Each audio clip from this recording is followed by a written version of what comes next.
रायगडच्या कोर्लई समुद्रकिनारी पाकिस्तानी फिशिंग बोयानं सर्व यंत्रणांची झोप उडवली होती।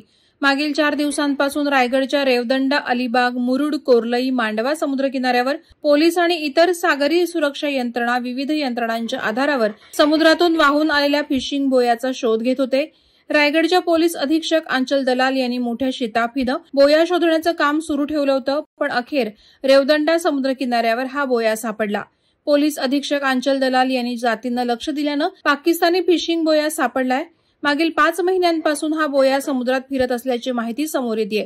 पोलीस अधीक्षक आंचल दलाल आणि टीमने यशस्वी कामगिरी केल्यानं त्यांचं सर्वत्र कौतुक होतंय। कोर्लई समुद्र किनाऱ्यावर एक उपकरण सापडलंय जे सूर्यप्रकाशात सक्रिय होत असे आणि पाकिस्तानला जोडलेले जीपीएस सिग्नल पाठवत असे। पोलिसांनी 4 दिवसांच्या शोधानंतर ते समुद्रातून जप्त केलं। कोर्लई समुद्र किनाऱ्यावर गेल्या 4 दिवसांपासून सुरू असलेला सस्पेन्स आता संपलाय। पाकिस्तान जीपीएस म्हणून वारंवार सक्रिय होत असलेला सिग्नलचे रहस्य आता पोलिसांनी उघड केलं आहे।